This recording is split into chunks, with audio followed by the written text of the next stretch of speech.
everyone, so today I am so excited about this video because we're going to be talking about a bunch of spooky movies and drinking some. I have my little spiked cider that I made. I think it's still too hot. I don't know if you can see it steaming, but it's still steaming. I think I heated it up a little too much. Let's let that cool down even more. Let that cool.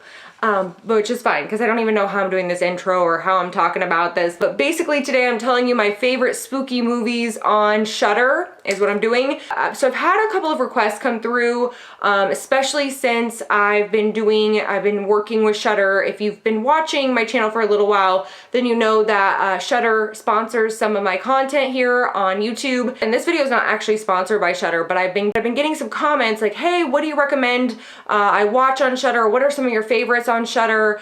Because I don't know where to start. There's a lot of content on there. So I've really been wanting to put out this video, and I thought this would be a really good time because I know some of you either signed up for the free 30-day trial in the past, or you signed up when I did my Decorate With Me video on October 1st. And by the way, I think that's still going on. So if you didn't get your free trial, I believe you could still go to www.shudder.com and enter promo code JADE, and you should be able to get your 30 days free of unlimited scary movie, spooky content, all the things, horror movies, documentaries, thrillers. They have all sorts of stuff. So I put a list together of some of my favorite movies that I've watched on Shudder. Not only am I going to read off my favorites, that's what I'll do first, like my top favorites, the ones that were the scariest or most memorable, or like just like the classics you have to watch. But I also wanted to mention some movies on Shudder that are worth watching, like some honorable mentions, I guess, things that are worth watching that maybe weren't just like the scariest things ever, but were still kind of spooky. That way too, if you've seen a lot of the movies on my favorites list,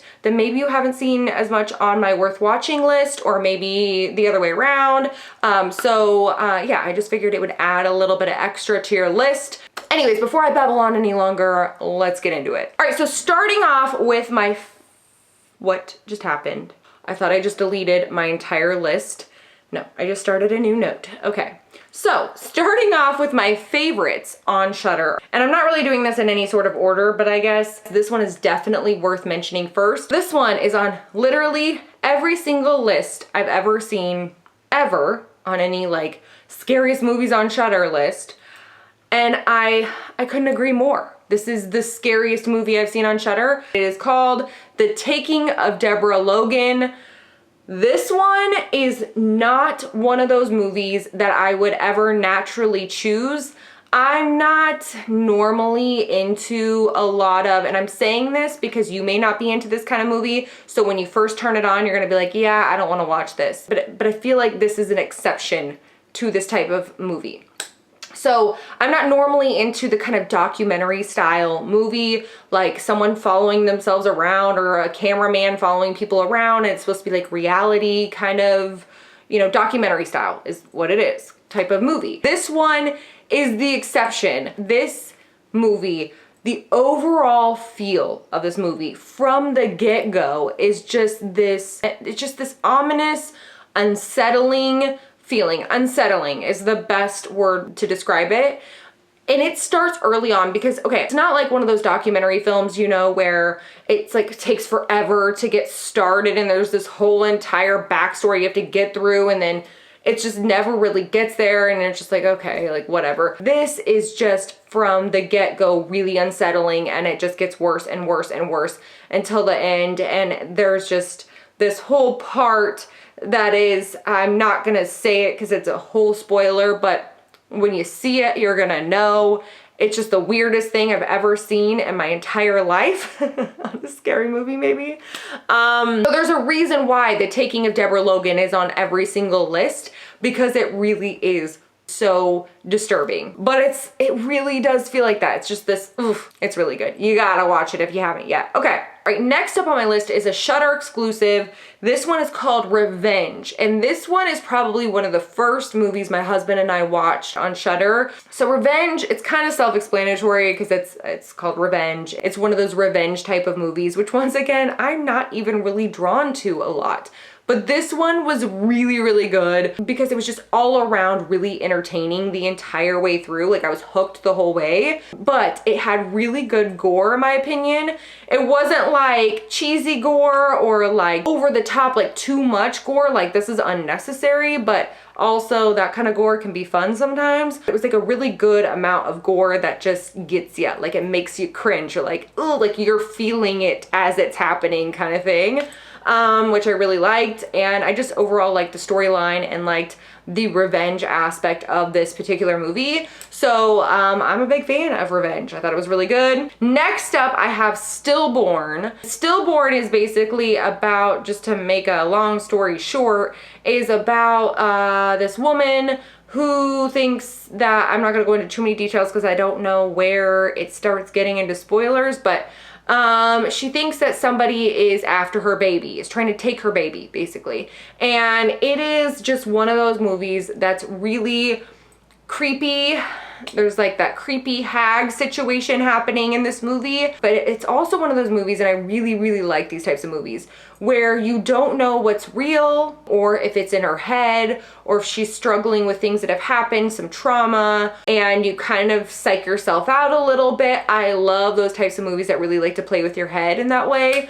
If you like that kind of movie, this one was really good, and I thought had some really spooky, eerie moments and a good twist at the end. Hopefully I'm not going either too in depth about these movies or not in depth enough about these movies, but it's a hard balance, y'all. I'm not really a professional in movie reviewing, but I just know what I like. Okay, so next up I have the movie Terrified. But this one was another really good one, and there are some mixed reviews on this. I feel like people either thought this was really scary or it wasn't really that scary at all. And I'm one of those people that I think I was scared when I watched it, but what was scarier to me was what lingered after the movie was over. Like I would just randomly, like a week later, just pop in my head. I was like, that was kind of messed up. And it's basically this movie where they're looking at a haunting. And it's not really like a haunted house movie where it's like this big spooky mansion, haunted house and all this stuff. It's like this guy's room or his house, this deterioration that's going on,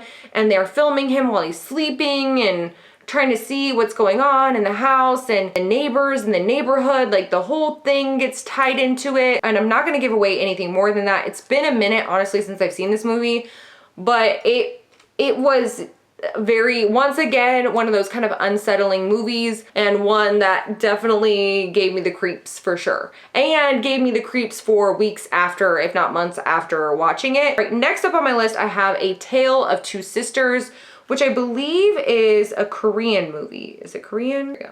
Yep, it's a Korean psychological horror. It's definitely one of those, I would say, a little bit of a slow burner type of movie. That kind of story that just unravels as you're watching it. And then at the end, you get your twist, messes with your head, and you're just left there like, what?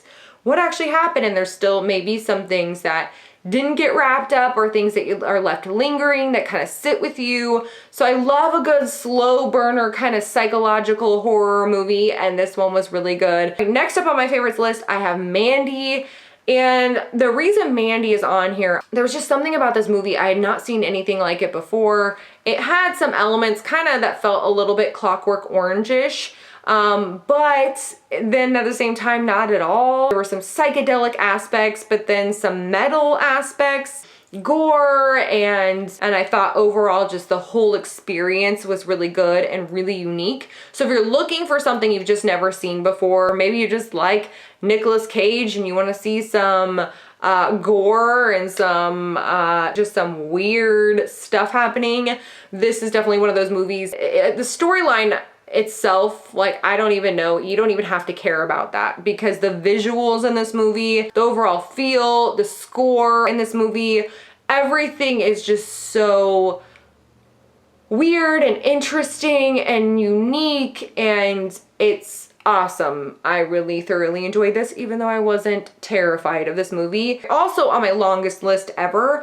I have some classics. So I'm gonna kind of list them off together because I feel like these classics, a lot of people have seen these already, but I'm gonna put them out there just in case you haven't seen one of them or a couple of them. And usually people kind of know about these movies because they are classics, but these are the ones that are offered on Shudder that I really like. So Halloween, the original Halloween, I watch this movie several times a year just because I can't get enough of it. I cannot get over it. It's good every single time. Also, Texas Chainsaw Massacre is on Shudder right now. That's another one that's a classic that if you haven't seen before, you definitely have to watch it. And it's one of my favorites and one that I just, you know those classic horror movies where you just remember the time and place you first saw it, how you felt and everything and what was going on. Texas Chainsaw Massacre is one of those for me. Also, Hellraiser is on Shudder right now. And Hellraiser is one I hadn't seen in a very, very, very long time. And my husband was the same way. So we actually revisited Hellraiser this year. It was really nice to revisit it and watch it again. It's really good. Pinhead is an epic villain. The whole story, everything's just good. Also, Night of the Living Dead is on Shudder right now.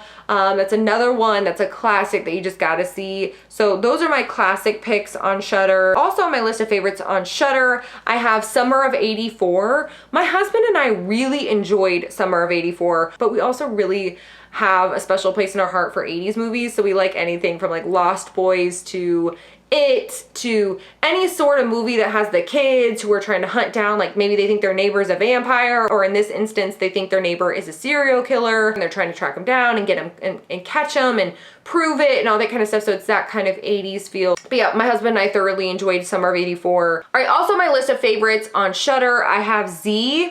All right, so Z is about this little boy. It's kind of that classic like little boy that has all these things that start happening around him, like sinister things that start happening. And then he blames it on Z, like this creature or imaginary figure, or you don't know. It's once again one of those kind of things that plays with your head. Is it real? Is it not? Kind of like a Babadook, but kind of like an Omen.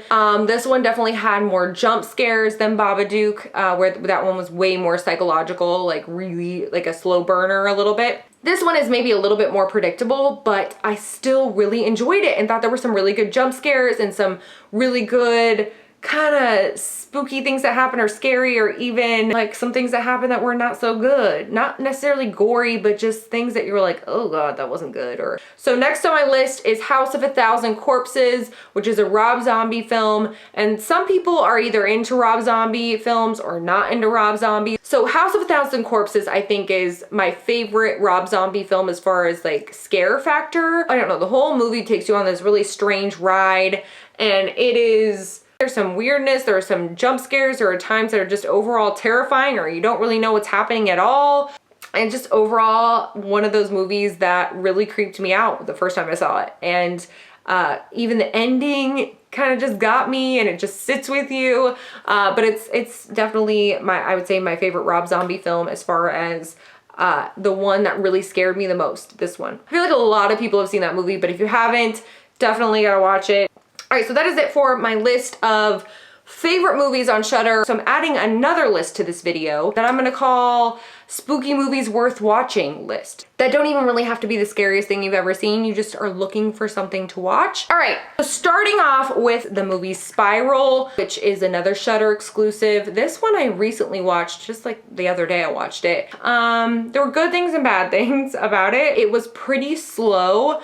I tried to watch it with my husband actually a couple weeks ago and we turned it off because we couldn't really get into it.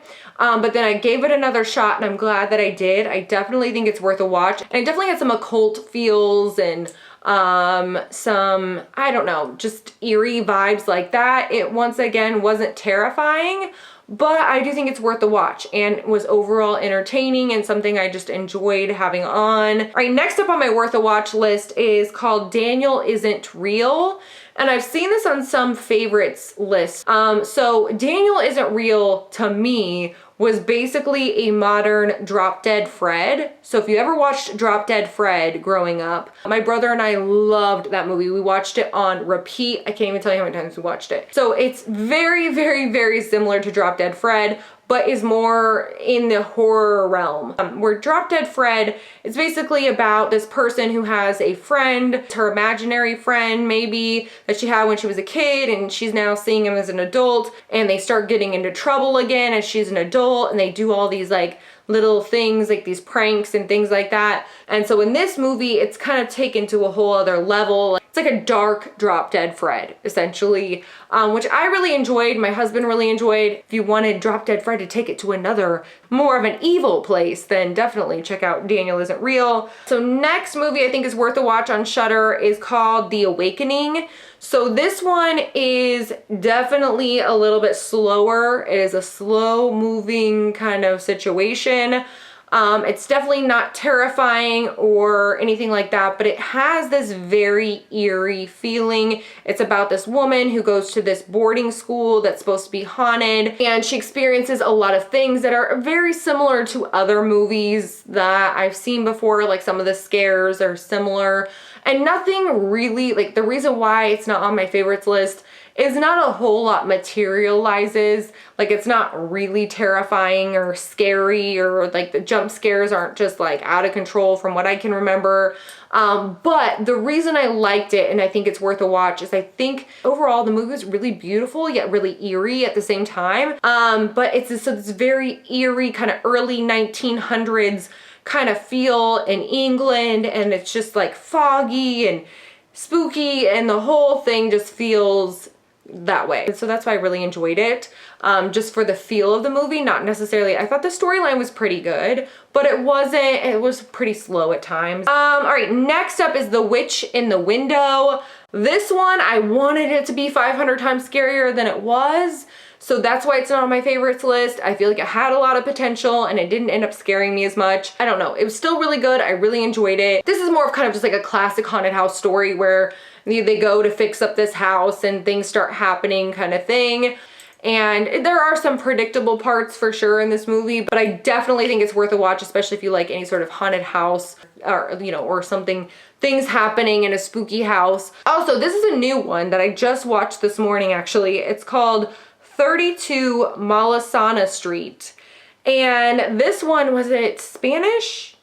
Where was this one? Yeah, Spain. It was kind of, once again, this is another kind of haunted house, like paranormal type of story where this family moves into this kind of apartment, and it's very cheap, and it's been abandoned and they don't know why. They move in and all these things start happening. Once again, kind of like a haunted house story. You're like a paranormal kind of situation, and the story unfolds and you find out what went on. So I did really enjoy this one overall because I did think it was spooky, had some really good jump scares. So for me personally, the only reason this one didn't make my favorites is, first of all, the character for me, I think they showed maybe too much of the character, or there were times that I didn't think that the spooky character, the jump scares, like the person who we're supposed to be afraid of, was that scary looking, or it didn't scare me that much sometimes. Like I felt like it was just like they revealed too much of it maybe. And then also I felt like this movie kind of went on a little too long. Like it really went on. That's just why it didn't make my favorites.